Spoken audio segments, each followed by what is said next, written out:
வணக்கம் மக்களே, welcome to FD First with Mohi. So இன்றைக்கி நம்ம ஒரு மலையாளம் காமெடி ட்ராமா மூவியாக ரிலீஸ் ஆகிருக்க படக்கலாம் படத்தினுடைய ரிவ்யூ தான் பார்க்க போகிறோம். இந்த படம் வந்து நிறைய பேர் சஜஸ்ட் பண்ணியிருந்தாங்க, நிறைய பேர் வந்து பார்த்து புகழ்ந்து தெளிந்தாங்க, பயங்கர ஹைப் கொடுத்துருந்தாங்க கூட சொல்லலாம்.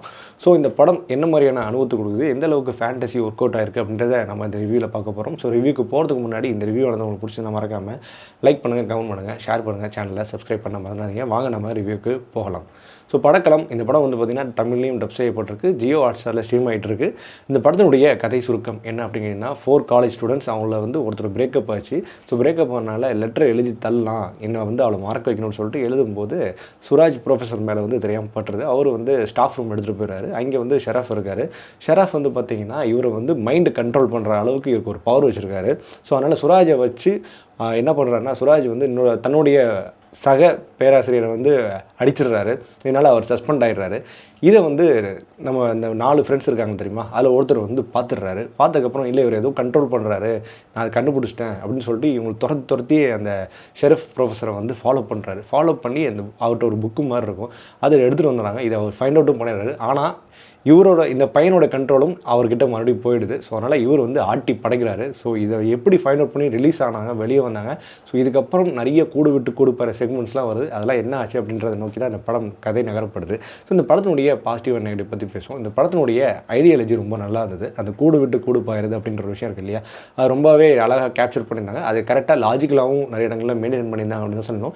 எஸ்பெஷலி இந்த இன்ட்ரோல் பிளாக் வந்து எல்லாருமே ஒரு 3 பேருமே 3 பேர் இடத்துல வந்து மாறினது ரொம்ப நல்லா இருந்தது. அது ரொம்பவே அட்ராக்ட் பண்ணக்கூடிய லெவலுக்குமே இந்த படத்தில் இருந்தது அப்படின்னு தான் சொல்லி ஆகணும். அதே மாதிரி இந்த படத்தில் ஃபர்ஸ்ட் ஆஃப் ரொம்ப என்கேஜிங்காக போயிருந்தது. அது அடுத்து அது மாதிரி இருந்தது. முக்கியமாக அந்த 4 ஃப்ரெண்ட்ஸ் இருக்காங்க இல்லையா, அவங்களுடைய காமெடி சீக்வன்ஸ் எல்லாமே ஆன்லைன் எல்லாமே சூப்பராகவே கேப்சர் பண்ணியிருந்தாங்க.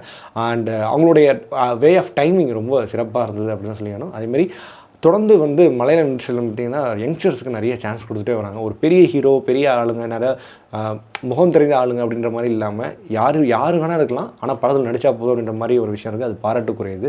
அந்த வகையில் இந்த 4 ஸ்டூடெண்ட்ஸ் அவங்க ரொம்பவே சிறப்பாக நடிச்சிருந்தாங்க படம் ஃபுல்லாகவே. அதே மாதிரி ஹீரோ அது மாதிரி ஃப்ரெண்ட்ஸ் அப்படின்னா லுக்காக இருக்கணும் அப்படிலாம் இல்லாமல் ஒருத்தர் வந்து சரியான ஒல்லியாக இருப்பார், ஒருத்தர் வந்து பயங்கர சுருட்டு முடியாக இருப்பார். அது மாதிரி இதெல்லாம் பாரபட்சம் பார்க்காம இந்த படத்துக்கு என்ன தேவையோ அது கரெக்டாக அவங்க நடிச்சு கொடுத்துருக்காங்க அப்படின்னு சொல்லி ஆகணும். அதுமாரி சுராஜோட ப்ரெசன்ஸ் ஃபஸ்ட் ஹாஃபில் பெருசாக கேரக்டர் இல்லாமல் செகண்ட் ஹாஃபில் வந்து மனுஷன் பயங்கரமாக அவருடைய அந்த காமெடி ட்ராக், பழைய காமெடி ட்ராக்கை மறுபடியும் கொண்டு வந்திருக்காரு. ஆக்சுவலி ஒரு சுராஜ் வந்து பார்த்திங்கன்னா ஒரு காமெடியன், அதுக்கப்புறம் தான் குணச்சித்திர கதாபாத்திரங்கள் எடுத்து நடிச்சிருந்தார். பட் இந்த படத்தில் வந்து செகண்ட் ஹாஃபில் பயங்கரமாக ஒர்க் அவுட் ஆயிருந்தது அப்படின்னு சொல்லலாம். அதே மாதிரி ஷரஃபுதீன் அவர்களுடைய பர்ஃபார்மன்ஸ் இந்த படத்தில் ஒரு மாதிரி வெறித்தனமாக படைந்தார் அப்படின்னு தான் சொல்லணும். அவர் பொதுவாகவே வில்லன் ரோல் நல்லாவே பண்ணுவார். இந்த படத்தில் வந்து வில்லன் ரோலும் பண்ணும், அட் சென்ட் வந்து ஒரு காமிக்கல் ரோலும் பண்ணும். அது நல்லாவே ரெண்டுத்தையுமே நல்லாவே பேலன்ஸ் பண்ணியிருந்தார். அண்ட் எஸ்பெஷலி வந்து பார்த்திங்கன்னா அந்த ஸ்டூடெண்ட்டை வந்து ஆட்டி படைக்கிற ஒரு சீக்வன்ஸ்லாம் நிறைய இடங்களில் வரும். அந்த இடத்துல அவரோட வில்லத்தனம் ரொம்ப சூப்பராக இருந்தது அப்படி தான் சொல்லி ஆகணும். மற்றபடி எல்லாருமே இந்த படத்தில் கொடுக்கப்பட்ட வேலையை ரொம்ப சிறப்பாக பண்ணியிருந்தாங்க அப்படின்னு தான் சொல்லி ஆகணும். ஸோ செகண்ட் ஹாஃப் எடுத்தோம் அப்படின்னு கேட்டிங்கன்னா, இந்த படத்தில் செகண்ட் ஹாஃப் கொஞ்சம் ஒரு சில இடங்களில் லேக் ஆகுது.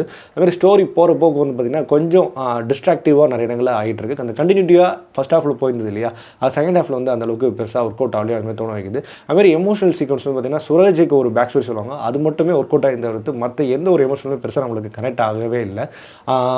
மோரோவர் வந்து பார்த்திங்கன்னா அந்த ஃப்ளாஷ்பேக் வந்து ஜஸ்டிஸ் பண்ணியிருக்காங்க ஒரு சில இடங்களில், ஆனால் அதை இன்னுமே தெளிவாகவே நிறைய கொடுத்துருக்கலாம். அதுமாதிரி செகண்ட் ஹாஃபில் வந்து நிறைய இடங்களில் கன்ஃபியூஸ் பண்ணியிருப்பாங்க.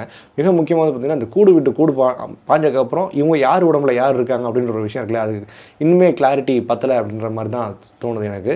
அண்ட் காமெடி மிக முக்கியமாக செகண்ட் ஹாஃபில் அந்தளவுக்கு பெருசாக எனக்கு ஒர்க் அவுட் ஆகலை. ஃபஸ்ட் ஹாஃப் இருந்த அந்த வேகமும் சுறுசுறுப்புமே செகண்ட் ஹாஃபில் வந்து பெருசாக இல்லை அப்படின்ற மாதிரி தோணுது.